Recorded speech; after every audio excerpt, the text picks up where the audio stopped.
Many people today are afraid of malignant thought projections, black magic, the evil eye, voodoo, and so on. There seems to be a general fear that there is some sort of hidden power somewhere which others can use to hurt them, or mar their happiness, or block their good. The greatest secret is within man.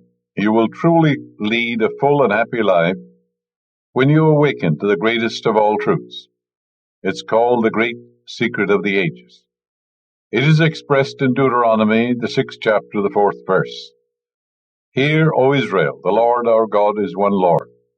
The word hear means to understand. O Israel means illumined, awakened man. A man who knows that when he says I am, he's announcing the presence of God within it, as given to you in the 3rd chapter of Exodus. Philo Judaeus 2,000 years ago said Israel means a prince ruling with God. A man who recognizes the God presence and who tunes in upon it realizes it's the almighty power. The Lord means the lordly power, the supreme power. There's only one power, our God. Hear, O Israel, the Lord, our God, the lordly power, the supreme power. Our God means our ruler, the infinite power, the infinite presence. Is one Lord, one power. Not two, not three, not 10, not 1,000, just one. That's the greatest of all truths. The one power moving is unity, harmony, beauty, love, and peace, the life principle in you. When we were very young children and highly impressionable, our parents, who didn't know any better, told us about a punitive God and also about a devil who would tempt us. And if we were very bad, we might go to hell and suffer forever. Children and childish minds think only in pictures or mental images, and not knowing anything better, they projected images of God and a devil. They envisioned God up in the heavens on a golden throne surrounded by angels, and the devil down below in the flames of hell, not realizing that in actual fact, all of us create our own heaven and our own hell by the way we think, image, feel, and believe. Hell is an old English word meaning restriction, bondage. When they put the sheep in a corral, they say we put them in hell, meaning and they are restricted. And heaven means your mind at peace, our Father which art in heaven, meaning the invisible intelligence in which we live and move and have our being. Primitive man in the jungle attributed pleasure to the gods and all pain, suffering, and misery to evil spirits or to devils of his own creation. Prehistoric man realized that he was subjected to strange forces over which he seemed to have no control. Earthquakes and floods took place, and not knowing the cause, the jungle priest said that the gods were angry. Then they proceeded to offer up sacrifices to appease the angry wrath of the supposed gods. The sun gave man heat, but in a prolonged drought, the same sun seemed to scorch the earth. Fire warmed man, but it also burned him. The thunder terrified him. Lightning paralyzed him with fear. The waters flooded his land at times. His cattle and children were drowned. His understanding of external powers consisted of primitive and fundamental beliefs in many types of gods.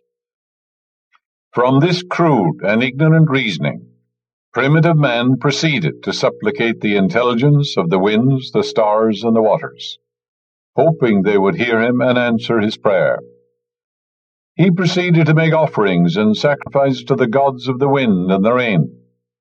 Primitive man divided the gods and genii into beneficial and malignant powers. Hence you will find the universality of these two powers in all the creedal beliefs of millions of people all over the world. A belief in two powers is a hangover from these age-old superstitious beliefs. The forces of nature are not evil. It depends how you use them. You can use any power in either of two ways. The same wind will blow a boat on the rocks or carry it safely to the harbor. You can use electricity to fry an egg or to electrocute someone. You can use atomic energy constructively to drive a ship across the ocean. It can be used in medicine also, or you can use to destroy cities, towns, and people. You can use water to drown a child or quench his thirst. You can use fire to warm or burn a child. We give purpose to the forces of nature. Good and evil are in the mind of the individual. They depend on his motivation, and they are nowhere else. Think good, and good follows. Think evil, and evil follows.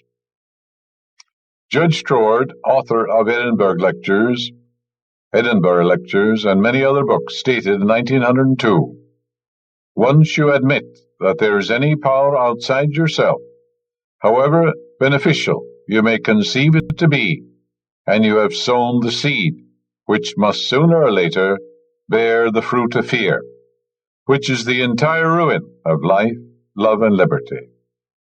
We must contend earnestly, both within ourselves and outwardly, for the one great foundation, and never, now on to all eternity, admit for a single instant any thought which is opposed to this, the basic truth of being. That's the greatest thing Troward has ever said. The basic truth is that your own I amness is the Lord God Almighty. The only immaterial power you know is your thought. And your thought is creative. That's the only power you know. When your thoughts are God's thoughts, God's power is with your thoughts of good. It's the only power in the world. Troward has stated a marvelous truth which each person should keep before him. The suggestions of others have no power to create the things they suggest. The power is in your own thought, not because it is your thought, but because it is thought. The capacity of spirit is to think. Spirit is the presence of God in you. It is always the movement of your own thought which creates. You have the power to completely reject any negative suggestion and unite mentally with omnipotence within you. Then you're in tune with the infinite. Some years ago, I visited Cape Town, South Africa, to lecture for the late Dr. Hester Brunt, who was in charge of the Science of the Mind Center there. She arranged for me to visit one of the gold mines in Johannesburg. An English physician attached to one of the mines I visited told me that when one of the men working in the mine violates the code, he gets a message from the voodoo doctor, such as, "You will die at 6 o'clock," and he sits down and dies. Post-mortem examination shows no reason for the death whatever. And the doctor added that fear generated by himself killed him. In other words, fear killed him. This physician pointed out that the voodoo priests or doctors sometimes curse and pray for the death of foreign missionaries who are trying to convert their people to Christianity. He said they use all their magic potions, charms, suggestions, death prayers, and so on, to no avail. Now the reason is obvious. There is nothing in the subconscious mind of the missionaries that admits fear of the curse. They simply laugh at it and ridicule these so-called powers. The suggestion or negative statement of any person cannot hurt you unless you accept it. So these primitive people accept the suggestion of the voodoo doctor. It's the movement of their own thought, and they kill themselves. So always remember, it's the movement of your own thought and nothing else. If you went to a man on board ship, a mariner or a sailor, and told him, "You look bad, you're going to get seasick," he laughs at you. He treats you with scorn and derision. He knows his immunity to seasickness. Actually, your suggestion that he's going to get sick is a stimulus to him. It reinforces his faith and his confidence and his knowledge of his immunity to seasickness. He simply rolls with the blows, doesn't he? A few weeks ago, I talked to a young woman who was in great distress because she said there were some people in her former church praying against her because she had left their group, and now everything was going wrong. And she thought that she was cursed, something bad was going to happen. This is a movement, of course, of her own mind. These people had no power. I explained to her that the curse she mentioned was really the negative use of the law of her own subconscious mind, and that she was imposing the curses on herself through fear. That which I greatly fear has come upon me, Troward says. Reverse it. That which I greatly love has come upon me, and love is an emotional attachment. It's to be fascinated, entranced, absorbed in the great eternal truths of God. The suggestions of others had become a movement of her own thoughts, and since her thoughts were creative, she was hurting herself. This she didn't know. She was transferring the power within herself to members of her former church, not realizing that they had no power at all. I explained to her that the power was within herself, and that she should immediately cease transmitting the power to others. God, our Spirit, is one and indivisible. It moves as unity. There are no divisions or quarrels in the living Spirit Almighty within you. Spirit cannot fight itself. One part of Spirit can't be antagonistic to another part of Spirit in China or India or any part of the world.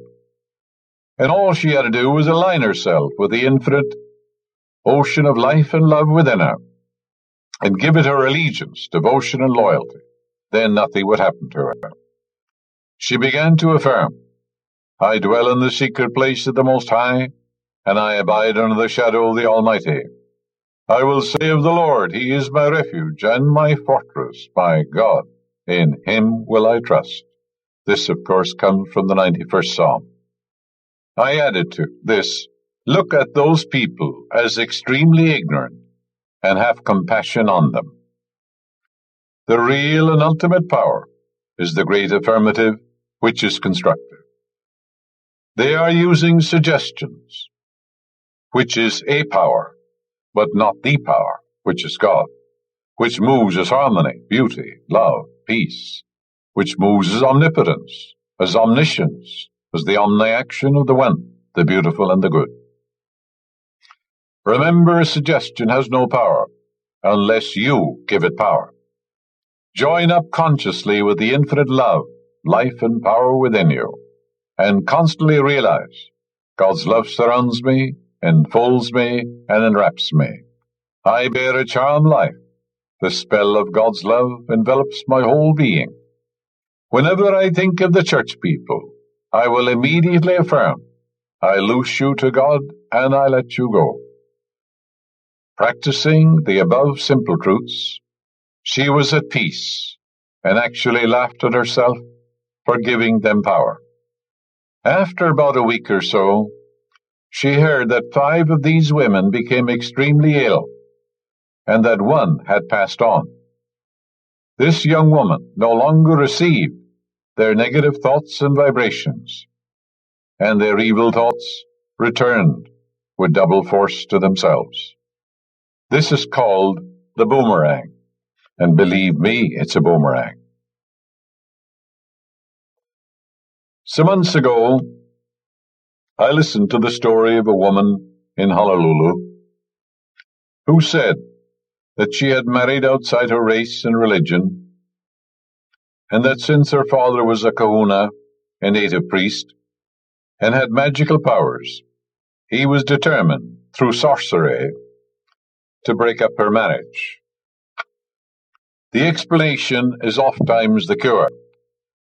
This woman was a graduate of the University of Hawaii, had majored in psychology, yet she lived in fear of her father's curse. I elaborated along these lines. If love united herself and her husband, no person or condition could break up her marriage. God is love, and when 2 hearts beat as one, all the excommunications and curses of the world would be as papier-mâché aimed at a British battleship.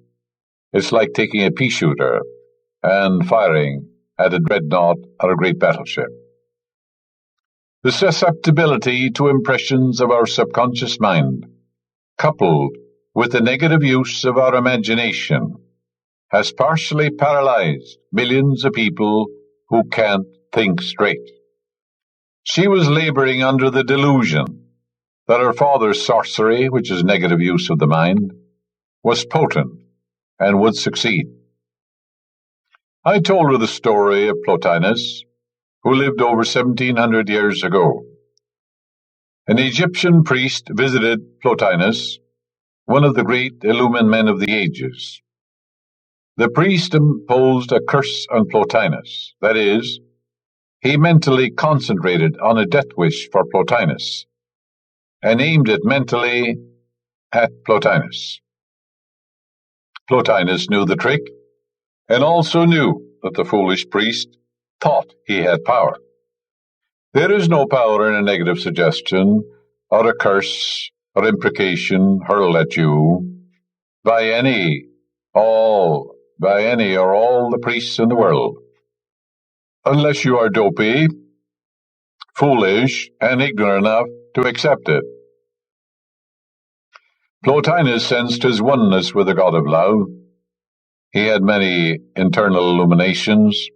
He experienced the moment that lasts forever. He knew that one with God is a majority. If God be for us, the Bible says, who can be against us? That's in the book of Romans. Nothing shall by any means hurt you, the book of Luke, 10th chapter. There shall no evil befall thee, neither shall any plague come nigh thy dwelling, the 91st Psalm.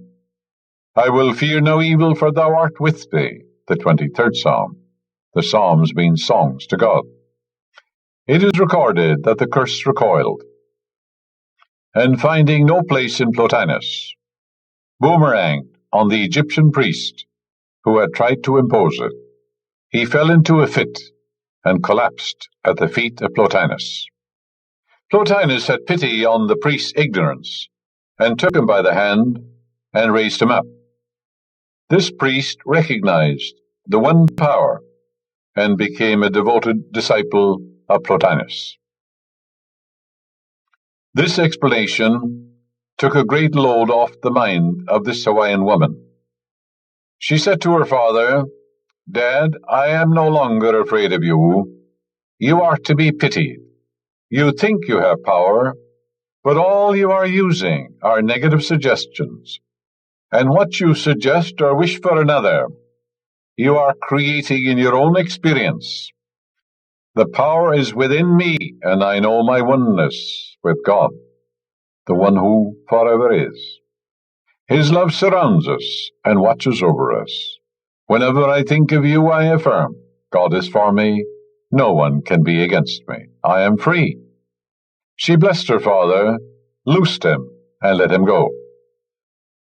Shortly afterwards she wrote me saying that her father continued to hate her and her husband, and had written her that his sorcery or black magic would destroy both of them.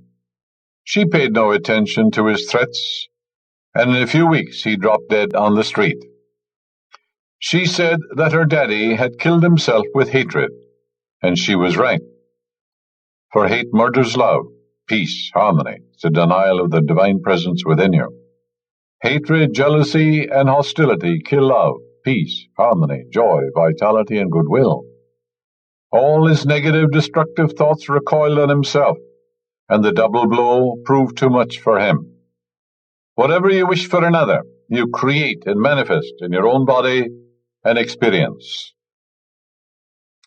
In ancient times, the multitude believed that their priests had the power to curse those who displeased or irritated them, and the priests of that day took advantage of the ignorance of the people. Moses saw through the chicanery, deceit, and trickery of the Egyptian priests.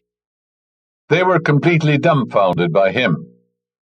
They were afraid of him and agreed to let him and his entire following leave the camp.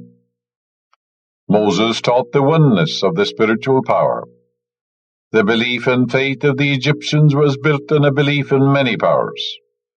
Moses knew that God was one. He said, "We're all children of the I Am. We're the children of the One." And his awareness scattered their negative ideas to the winds. It is absolutely necessary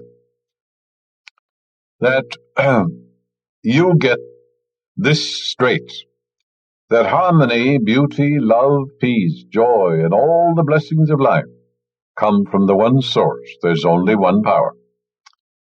God cannot do anything unloving, for God is boundless love. God is peace. God can't wish pain. God is joy. Can't wish sadness. God is life. And in life there is no death. God can't wish death. There is no death. Death in the Bible is ignorance of the great laws of life.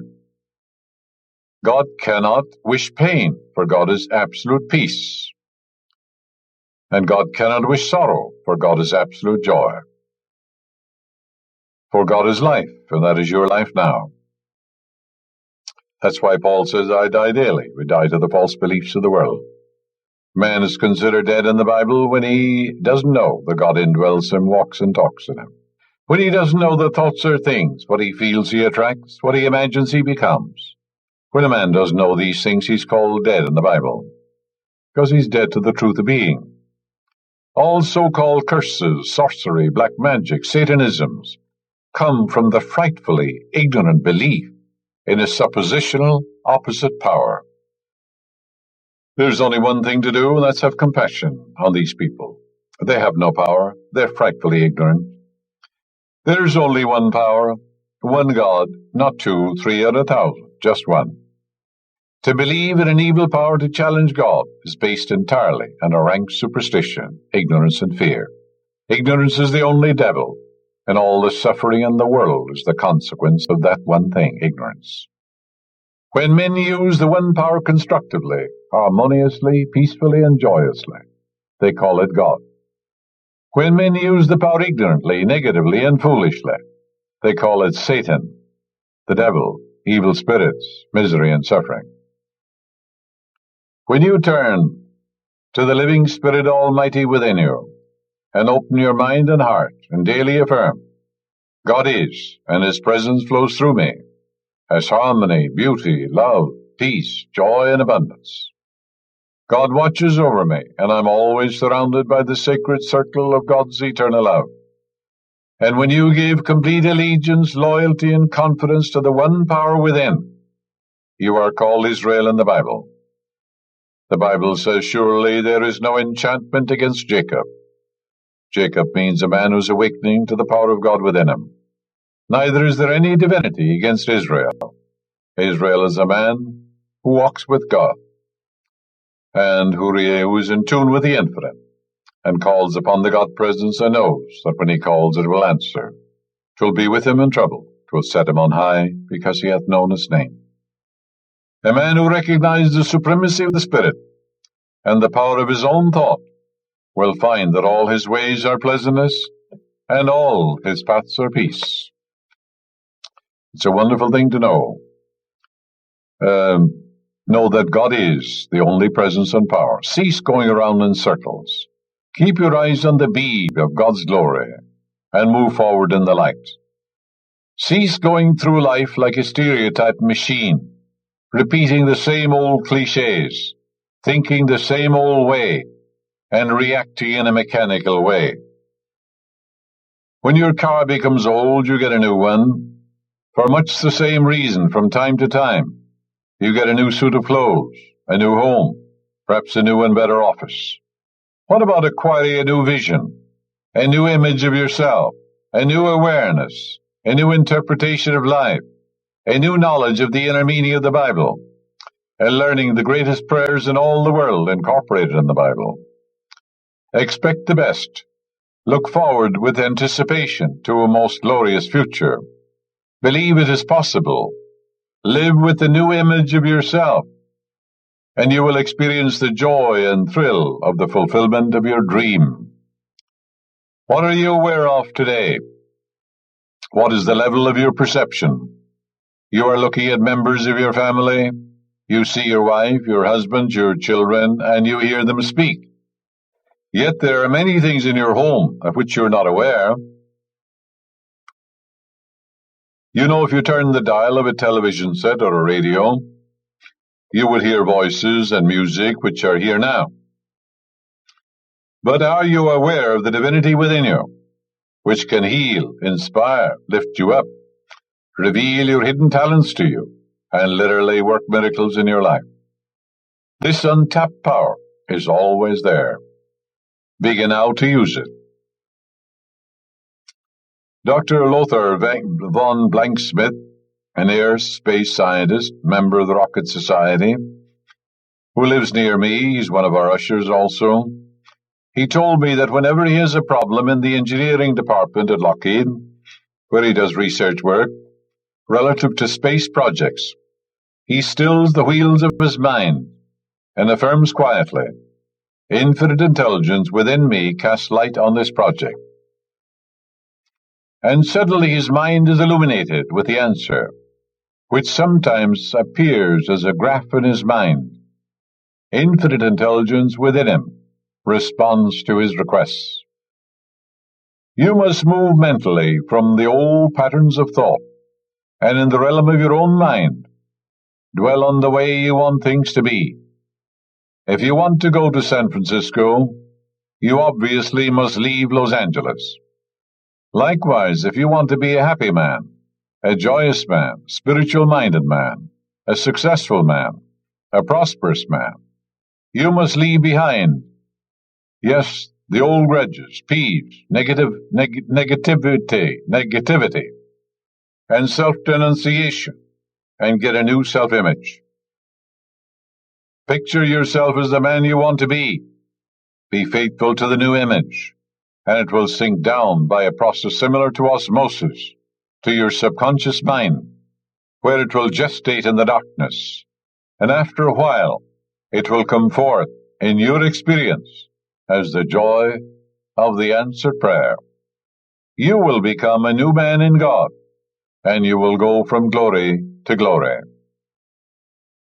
Direct your mind joyously, positively, and definitely in the direction of advancement, promotion, achievement, and accomplishment. Move mentally and spiritually to establish in your mind a new residence wherein you may live in the mental atmosphere of achieving, accomplishing, and fulfilling your heart's desire.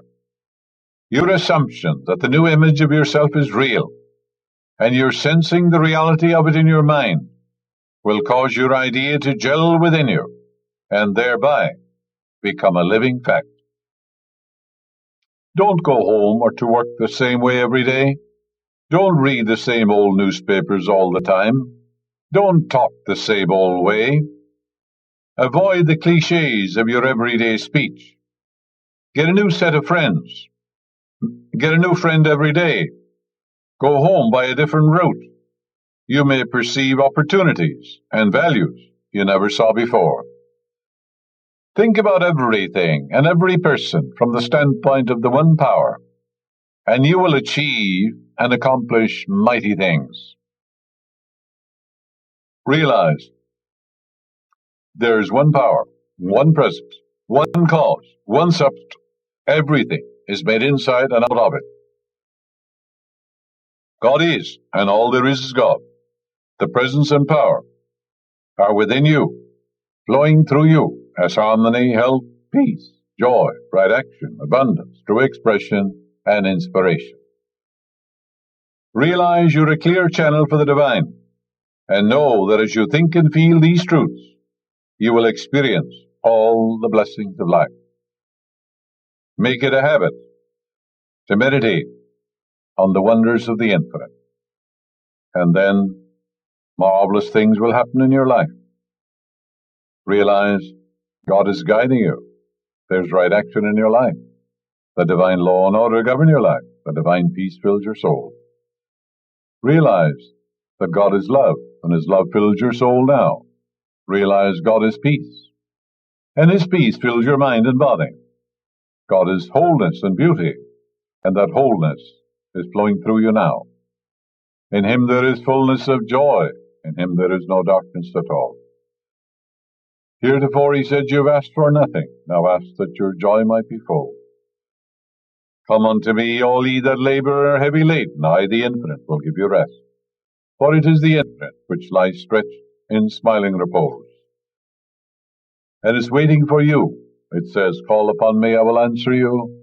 I'll be with you in trouble. I will set you on high, because you have known my name. It also says, Before you call, I will answer. And while you're yet speaking, I will hear. So before you call, the answer is there. For the Infinite knows only the answer. It has no problem. If God had a problem, who would solve it? So obviously the scientist, the astroscientist, the astrophysicist, he contemplates the answer. for God knows only the answer. A few years ago, I interviewed a man who had gone bankrupt a short time previously. He had developed ulcers and high blood pressure, was, as he said, in a mess. He believed that there was a curse following him, that God was punishing him for his past sin, that God had it in for him, as he said, and that he was now reaping his just deserts. All these were false beliefs in his mind. I explained to him that just as long as he believed there was a jinx following him, he would suffer for the simple reason that man's beliefs take form as experiences, conditions, and events. I gave him the following prayer, which worked miracles in his life. It will do the same for you as you listen to it now. Let it sink into your mind, into your soul. There is but one Creator, one presence, and one power. This power is within me as mind and spirit. This presence moves through me as harmony, health, and peace. I think, speak, and act from the standpoint of infinite intelligence. I know that thoughts are things. What I feel I attract, and what I imagine I become. I constantly dwell on these truths. Divine right action governs my life. Divine law and order reign supreme, and operate in all phases of my life.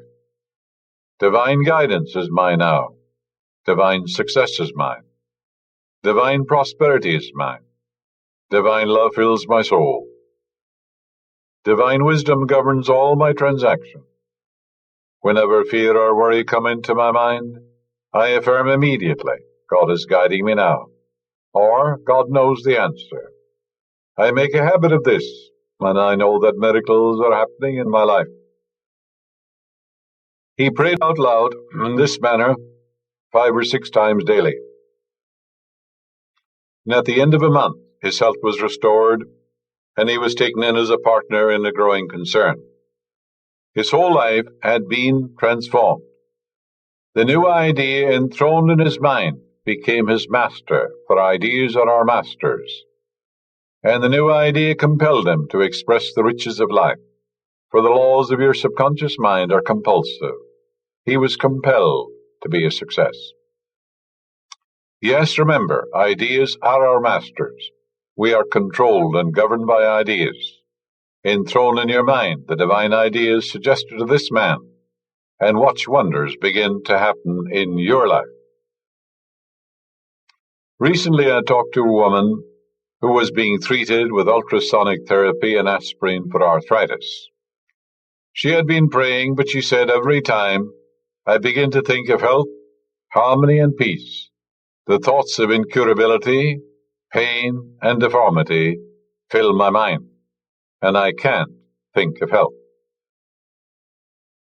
The reason for this was that since infancy, she had been conditioned to a belief in the incurability of many diseases. And since she believed that arthritis is crippling and cannot be healed, she seemed to lack the capacity to deliberately, incisively, and decisively choose health, harmony, and wholeness. She was able to neutralize this attitude, however, after she followed the instructions. I explained to her that the first thing she had to do was disabuse her mind of a belief in 2 powers, one causing sickness and the other determining the degree of health. She actually believed in these 2 powers and failed to perceive the simple truth that the cause of all sickness, poverty, misery, and suffering in the world is the rather prevalent belief in 2 powers which cause the mind to be double-minded and unstable in all its ways. When a person believes in 2 powers, you don't know what he believes in. He's in a dilemma. Let not such a man ask anything of God. He's like the double-minded man, unstable in all his ways, tossed by the winds and the waves, Because if you believe in 2 powers, no one knows what you believe in. How can you get rid of abnormal fear if you believe in 2 powers? That's the cause of your fear. She decided to get back on the beam, so to speak, and bringing her mental field of vision into focus, she affirmed boldly, I believe once and for all that there is but one supreme power, which is all wholeness, beauty, and perfection. I know and believe that the greatest secret in life is to know and to believe in the one power, which is infinitely good and perfect. I consciously claim that the healing love of this power, which created me, is now dissolving all deposits in my body which do not belong there. I am a temple of the living God, and I glorify God in my body. As she continued in this prayer, her faith in the one power increased, and her belief in an evil power gradually diminished, until her conviction of the one supreme power reigned supreme in her mind. She continued with ultrasonic therapy, which is good, of course, and gradually her limbs became supple. All the calcareous deposits gradually disappeared, were eliminated. The edema subsided, and her body became a channel for the one presence and the one power, which always moves as beauty, love, and peace. Her enthronement of the one power in her mind and her belief that it was functioning in her body neutralized everything that contradicted this in her subconscious mind. A woman once told me about her wonderful philosophy of life. She had written a thesis called The Way of Life, all of which was very sound scientifically and true spiritually. Yet her personal life was chaotic. She had been divorced 4 times. Her age was 25. She was an alcoholic, and she was unable to pay the rent. And she wrote A Way of Life, which was very sound. I explained to her that her theories, postulates, and philosophical niceties must become embodied and made manifest in her experience. Otherwise, they were meaningless. In other words, her head knowledge had to become heart knowledge. That is to say, she had to assimilate and appropriate these truths until they became a living part of her, in the same way as a piece of bread becomes a part of your bloodstream and becomes a thought in your head. That's called transubstantiation. Her thoughts, theories, and ideas, while lovely, were not demonstrated in her body, her experience, or her character. The only way she could demonstrate her theories was to put them into practice in her life, which is exactly what she had failed to do. You know, you can get 100% in a metaphysical examination and be a failure in life, be confused and neurotic, and at the same time, be broke. Because it's from the surface, you see, it's from the intellect. No, these truths must be incorporated into your subconscious mind. They must become a living part of you, like an apple becomes your bloodstream. You eat an apple, it becomes tissue, muscle, and bone, doesn't it? You must eat these truths too, mentally speaking. Then you're compelled to express them. I gave her a pattern of prayer, and as she regularly and systematically filled her mind and heart with these truths, she became completely transformed. You see, these truths have to enter into your heart. And then, as a man thinketh in his heart, so is he, not in his head. So is he, and so does he become, and so does he express. The prayer I gave her is this: God is love, and his love fills my soul. God is peace, and his peace fills my mind and body. God is wholeness, beauty, and perfection, and that wholeness is my wholeness now. God is joy, and his joy is my joy, and I feel wonderful. The scientist puts forth a theory or a hypothesis, but before it is generally accepted as a scientific fact, it has to be validated objectively on the screen of space. Otherwise, it remains merely a theory. The thought, the idea, the truth you affirm must be made flesh, which means they must be embodied in your experience. There can't be some airy nothing. You must demonstrate your religious beliefs in all areas of your life. Faith without works is dead. You must demonstrate what you believe.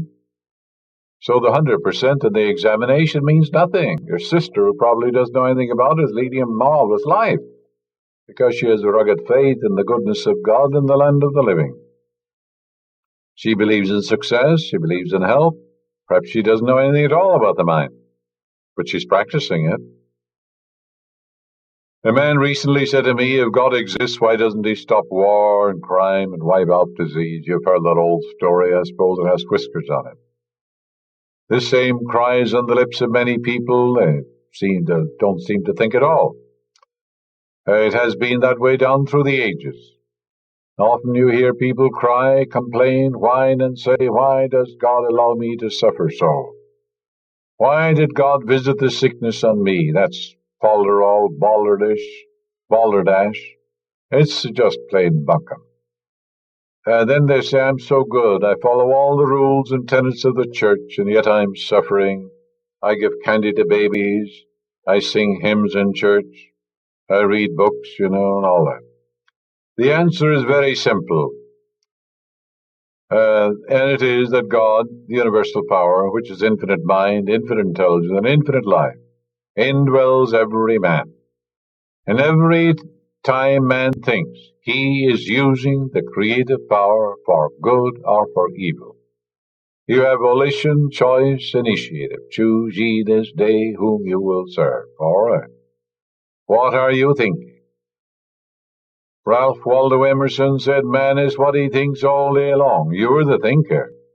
You're responsible for you think. For as he thinketh in his heart, so is he, in the 23rd chapter of Proverbs. Occasionally I visit people in the hospital, and some say, why did this happen to me? I hate no one. Others say, God is punishing me. Why? I'm a good Christian, or I'm a good Jew, or something. Well, in him, in the God presence, there's no Greek or Jew, no bond or free, no Catholic or Protestant, no Hindu or anything else. Only the ever-flowing reality, flowing on forever. The God presence is completely impersonal, no respecter of person. The explanation to all this is very simple. If you think good, good follows. If you think evil, evil follows. Down through the ages, theologians have brainwashed and hypnotized people into believing that evil was caused by a devil with hoofs and horns, bat-like ears, and a pointed tail which stings. There's no such being. It comes out of the distorted, twisted, morbid minds of people. A sort of hideous monster that tempts us to do evil. There is no such thing. It's just plain ignorance. It's too stupid for words. It's a figment of the imagination. It's a projected of the distorted, twisted imagination of man. When we were very young, our minds were impressionable. We weren't capable of indulging in abstract reasoning. Therefore, we accepted these weird pictures which were suggested by our parents and others. Just the same as if you hypnotized a person and said to him, you now see a snake crawling across the room. His subconscious mind would automatically accept that suggestion, and he would see the thought form of a snake. To him it would seem to be real. This is why you read that Martin Luther threw an inkwell at the devil, which was nothing more or less than a projection of his own thought caused by the illusions and delusions of his mind regarding good and evil. That's all it was, simply a thought form. Just like a boy I knew once, years ago. I was in school with him. He was somewhat neurotic, emotionally unstable. He was reading always about the Lourdes, the Virgin at Lourdes and Guadalupe and all that. And what happened in Portugal. And he was always saying to himself, someday I'll see the Virgin, someday I'll see the Virgin. He was hypnotizing himself, called self-hypnosis. And of course a picture of the Virgin was in his prayer book. And one day when we were out for a walk, he said, I see the Virgin. I said, what does she look like? Well, he said, she's dressed in white and she has beads and all this. So just exactly the same picture. That's called hypnotic suggestion, just the same if you were hypnotized or you hypnotize yourself, and like he was doing, and say, I'm going to see the Virgin, and the Virgin gives a message to me, and so forth. Well, that's a subjective hallucination. And then I suppose if you said it, and you saw a subjective hallucination, you told people about it, you'd have about 250,000 people up in the park to see the same thing. But anyhow, that's the story. And most people don't see these simple truths. They're so simple that a boy of 8 could understand them. So God is infinite, and infinity cannot be divided or multiplied. The Bible says, I form the light, and I create darkness. I make peace, I create evil. I, the Lord, do all these things. You read that in Isaiah 45. The Lord is the lordly power. How are you using it? If you use the power constructively, you can call it health and happiness or God or whatever you want to. If you use the power ignorantly, maliciously, or in a negative way, you can call it the devil, Satan, misery, suffering, pains, aches, poverty, everything under the sun. To the froward I am froward. To the pure I am pure. Very simple, isn't it? The Bible quotation that I just gave you dramatizes and portrays lucidly that there's but one power, which you can use to give you light, which means that when called upon consciously by you, infinite intelligence will cast light on any problem. I form the light, I create darkness. If you say there's no way out, I'm in a dilemma, I'm all mixed up, I'm confused, you're creating darkness. When you say I'm stymied, I'm blocked, you're doing it. In him there is fullness of joy, in him there is no darkness at all. When you say there is no way out, it's hopeless, you're creating the darkness. I form the light and create darkness. I make peace and I create evil. I, the Lord, do all these things. Let lordly power within you, you do all these things. It depends on the way you use it. The God power is absolutely perfect.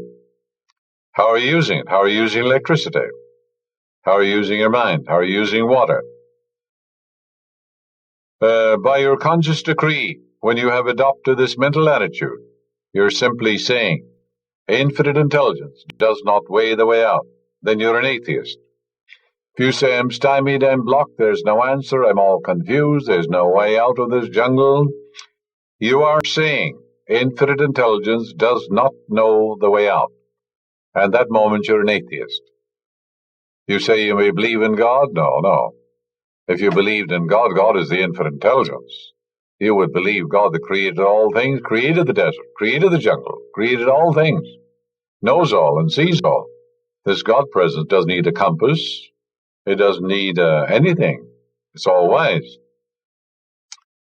So there are millions of Christians or atheists because they say, well, my son is hopeless, he's incurable. They're saying God can't cure him. They say God made him from a cell, but the God who made him can't heal him. That moment you're an atheist. According to your belief, you see, he is done unto you. So, and according to your belief, you live in the darkness and confusion created by your own ignorance or misuse of the supreme power. You create peace by dwelling mentally in whatsoever things are true, lovely, noble, and godlike. You create evil in your experience by thinking negatively, viciously, and destructively. In other words, ask yourself this question: how am I using the one power? Yes, remember, it needs reiteration. When you use it constructively, harmoniously, and according to its nature, you may call it God in action. When you use it destructively, negatively, and contrary to its nature, you may call it the devil or Satan or something else. But you have to laugh at those people who talk about sorcery, black magic, Satan, worshipper of Satan, devil, and things of that nature. They have no power, friends. The only thing they do is compassion and just laugh, that's all. All the forces of nature may be used two ways. How can any man on the face of the earth become a new man and experience a new birth or an inner transformation, except he understands the simple truth expounded here? Remember, you can never really grow and advance spiritually until you come to the absolute conviction that there is but one power. Now that's an absolute truth. And here's what Isaiah said. I am the Lord. That is my name. My glory will I not give to another, neither my praise to graven images. Yes, I am the Lord thy God, who brought thee out of the land of Egypt. Thou shalt worship no other gods. Thou shalt have no other gods before me. I am, and there is none else. And from the rising of the sun to the setting of the same, there is none else. Yes. So good and evil are in the mind of the individual. They're nowhere else. Whether the thing is good or bad depends on the use to which it is put, and the final analysis that is determined by the thought of man. Believe nothing you do not understand. Put it on the shelf of your mind, and say to yourself, my higher self sheds light on this subject. Believe nothing you don't understand. I want to say that again. I want to emphasize it. Put it on the shelf. Someone talks to you, tells you have to come back again and again and all that sort of thing to expiate for your karma. Well, it sounds kind of plausible and reasonable. So, well, I said that a lot of people don't think so. And say, well, I don't quite understand that, or it doesn't make sense to me, or it's contrary to the law of nature. But I'll put it on a shelf, and my higher self will reveal the answer. Now, you'll get the answer on that,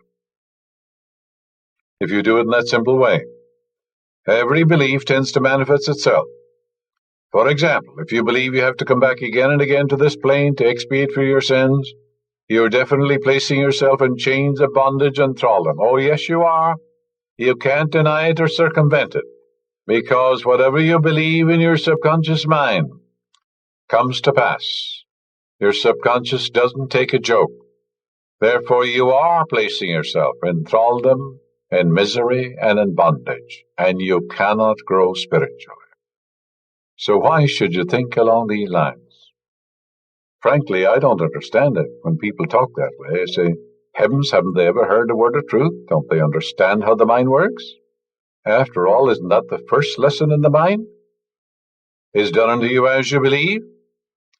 Therefore, if you have to believe you have to expiate for your sins, you have to atone, you have to work out your karma, aren't you putting yourself in chains? Aren't you putting yourself in jail, so to speak?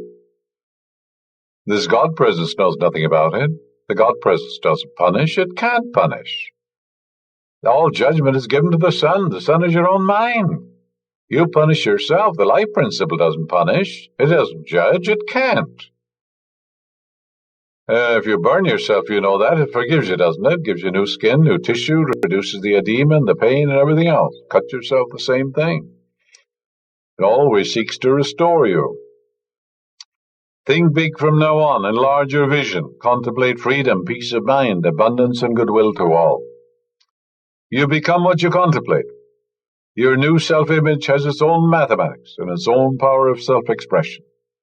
There is nothing to oppose you. So there is no cause for worry. No cause at all for worry. Because you are this being. All successful men and women possess one outstanding characteristic. That is their ability to make prompt decisions and to persist in carrying these decisions through to completion. So come to a decision now that you want to know more and more of this infinite ocean of life and love within you. Because where there is no vision, the people perish. It also says, I will lift up mine eyes into the hills, from whence cometh my help. I am sure your vision is directed towards perfect health, harmony, and peace of mind. The spirit in you is timeless, changeless, ageless, and formless. There's no time or space. Therefore, why should you think that you have to atone for something, that somebody is punishing you, that you've got to work out your karma, and things of that nature? You can be absolutely convinced that the mental picture to which you remain faithful will be developed in your subconscious mind and be made manifest, consequently, in your experience. Son, thou art ever with me, and all that I hath is thine.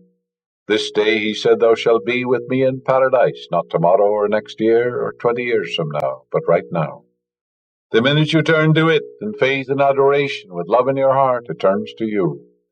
This one thing I do, forgetting the things that are behind, reaching forth to the things which are before, press towards the mark for the prize.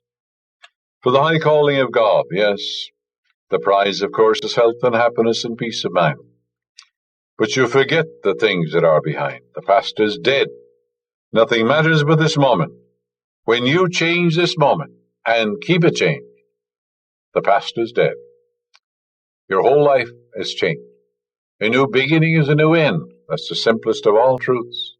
I am Alpha and Omega, the beginning and the end, saith the Lord. Therefore, begin with faith and confidence. Begin with love in your heart. Come to a decision you want to become a new man in God. The past is forgotten and remembered no more. I'm not talking about perfunctory thought. I'm talking about a man who has intense desire to change his heart. Blessed are they who hunger and thirst after righteousness, for they shall be filled. And the man, therefore, who fills his mind with the truths of God, he wipes out the yogi and stable that might have been dirty for 40 or 50 years. For there is no time or space in the one who forever is deep in the hearts of all men. And love casts out fear, for he that feareth is not made perfect in love. For perfect love casteth out fear, and fear hath a torment. And he that feareth is not made perfect in love. And love frees, love gives, love is the Spirit of God. It has neither height nor depth, neither length nor breadth, it neither comes nor goes, it fills all space, but the ancients called it love. It's an exudation of goodwill, it's an outreaching of the heart. It is lifting others up, but seeing the God presence in all people everywhere. See the God presence in your son, your daughter, your wife, your husband, your friend, your associate. Call it forth, say, I see God in the other person. And God's love, light, truth, and beauty are now resurrected in the mind and hearts of each of those people. And wonders will happen in your life as you begin to do that. Begin now. It's called the practice of the presence of God. See God everywhere. See tongues in trees, sermons in stones, songs in running brooks, and God in everything. For if you take the wings of the morning and fly to the uttermost parts of the sea, there shall thy hand lead me, and thy right hand shall hold me. That's the divine presence, the omnipresence of God. And it's very simple to realize what that means, because you're familiar with radio waves. And the man in Chicago and the man in London can hear the same program at the same moment. They can hear the president speaking in China, same moment that you do.